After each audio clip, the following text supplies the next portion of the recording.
Assalamualaikum, salam sejahtera. Saya Dani Azmin akan bersama anda dalam Buletin MFL di minggu ini. Minggu ini Buletin MFL akan membawakan laporan khas mengenai dua perlawanan Liga Super yang dijadikan projek perintis bagi perlawanan kemasukan penonton pada Liga Malaysia musim ini.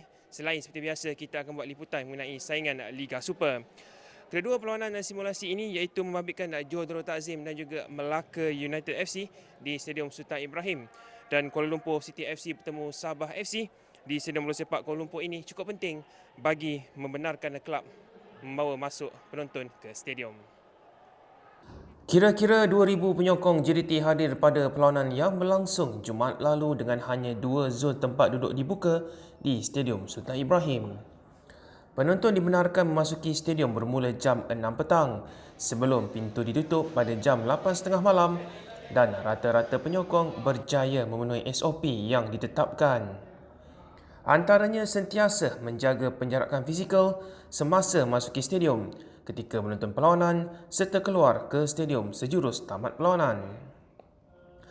Biarpun rata-rata mengakui suasana kali ini berbeza kerana mengambil sedikit masa untuk masuk ke stadium selain sentiasa perlu memakai pelitup muka, namun mereka semua menganggap itu sebagai norma baru yang perlu ditempuhi. Rasa memang banyak perubahan lah. Sebelum ni kat Lakin dengan kat sini pukul 5 petang, pukul 4 petang orang dah sibuk berkerumun dekat luar stadium. Masing-masing tak sabar untuk masuk. Tapi kali ni dengan SOP-nya, dengan kawalan ketatnya, jadi harap-harap penyakit berjangkit ni tak ada kluster dalam bola sepak ah. InsyaAllah MFL pun bagi kerjasama tak tangguh game apa semua kan. Sudah hampir setahun kita tidak dapat turun ke stadium. Ini pertama kali lah kita dapat turun ke stadium selepas PKP ni. Rasa gembira lah. Saya harap kita masuk stadium ni ikut SOP lah, supaya tak ada keselamatan kita lah. Saya antara yang terpilih lah untuk hadir ke stadium sebab ada season pass ni. Dia sekarang ni SOP berdasarkan kalau Johor kan PKPB sekarang 2,000 saja. So ini yang ada season pass yang bernasib baik untuk datang ke stadium. Saya syukur sangat lah. Jauh ni datang daripada Kota Tinggi ni. Menteri Belia dan Sukan Datuk Rizal Marikan Naina Marikan turut hadir pada perlawanan itu bagi meninjau SOP perlawanan yang berlangsung selain Ketua Pegawai Eksekutif CEO Malaysian Football League Datuk Abdul Ghani Hassan. Beliau nyata berpuas hati dengan kerjasama diberikan oleh penonton di Stadium Sultan Ibrahim dan berharap keadaan seperti itu dapat diteruskan di venue lain pada perlawanan seterusnya. Saya tengok dari segi walaupun mereka dengan nyanyian, dengan gaungan, dengan muzik, paluan-paluan drum, tapi mereka masih maintain the social distancing. Dan ini adalah satu perkara yang disiplin yang tinggi yang ditunjukkan oleh penyokong-penyokong JDT. Saya ucapkan tahniah dan terima kasih. Ini merupakan satu kejayaan permulaan dan juga sebagai contoh untuk diikuti oleh venue-venue lain yang akan bermula insya-Allah pada hari Selasa Liga Super ke-7. Dan insya-Allah saya rasakan dengan kerjasama penyokong dan peminat ini akan berjaya kita lakukan. Pada perlawanan berikutnya yang berlangsung pada Sabtu membabitkan KL City FC dan Sabah FC di Stadium Bola Sepak Kuala Lumpur, lebih 1,100 penyokong telah hadir. Hanya pintu B1 dan B3 dibuka kepada penyokong pada perlawanan malam itu dan segalanya tampak berjalan lancar dari awal hingga tamat permainan. Rasa macam gembira pun teruja sebab nak masuk ni kena ikut SOP apa kan. Sebelum ni datang saya saja. So rasa memang tak sabar nak tengok macam mana keadaan dia lepas ni. Saya rasa teruja lah setelah 13 bulan tak pergi stadium.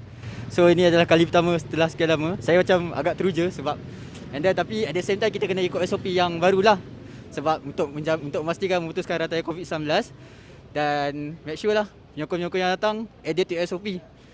So kita boleh nampak lah even saya pun bawa sejadah untuk sembahyang maghrib siap-siap kan. So senang kerja kita.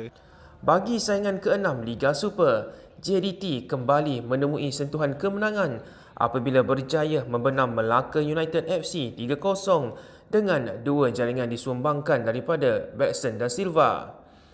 Namun Kedah Darul Aman FC dilihat mampu memberikan tekanan kepada JDT apabila semakin konsisten melalui lakaran kemenangan buat kali ketiga berturut-turut dengan menewaskan Seri Pahang 3-1 di Stadium Darul Aman. Aksi bertenaga ditampilkan Ketua Pasukan Kedah Darul Aman, Badrul Bakhtiar yang meledak 2 gol mendapat penghargaan daripada Ketua Jurulatih Aidil Syahrin Sahak sambil menyifatkan pemain itu sudah mula menemui sentuhan prestasinya. Badrul have been massive important players for us. Yeah, I think he's the key player. Yes, I think the first 2 games we can say that he doesn't play the best game, but I think it's normal because we don't have the best pre-season, same as other players. So he came back very well, strong, and I think he's the leader of the team. He showed good example. So very happy for his performance tonight. Apa sekalipun banyak juga lah kita harus kena bertingkatkan lagi lah khasnya. Tengok keadaan sekarang semuanya hilang lah semangat pemain. Selepas kita bermain 10 orang, kita cuba bangkit juga. Tapi ialah kesilapan kita lakukan pada awal minit separuh masa kedua tu membuatkan satu pemain semua agak tunduk lah. Sementara itu, Selangor FC kembali bangkit daripada kehambaran prestasi untuk meraih kemenangan sulung selepas 4 perlawanan apabila terus menambah derita UiTM FC melalui kemenangan 2-0 di Stadium UiTM Shah Alam. Ketua Jurulatih Selangor, Keston Nizel, akui pasukannya belum mampu peragakan persembahan yang diinginkan, manakala rakan sejawatnya dari UiTM, Frank Bernhard, akui kekalahan kali kelima berturut-turut ini cukup perit untuk diterima buat pasukan. We played not very well, but we had a game under control. We could score more, yeah. But we scored twice in exactly this way what we trained the last days, and for that I'm happy, and of course for the 3 points. Defeat is hurting again. This is too much at the moment, and what the problem is the mistakes to concede goals we make ourselves. There's things in the meeting what we speak about what has to happen. And exactly this is not happening, and then we concede goals, which is actually more that we make the mistakes instead of that the opponent is much stronger than we. Ini pula merupakan jadual perlawanan ke-7 Liga Super yang akan berlangsung pada Selasa dan Rabu ini. Pertemuan Selangor FC dan Kedah Darul Aman FC di Stadium MPJ pada Selasa menjadi aksi paling menarik untuk disaksikan selepas kedua pasukan dilihat berada di prestasi terbaik buat masa ini.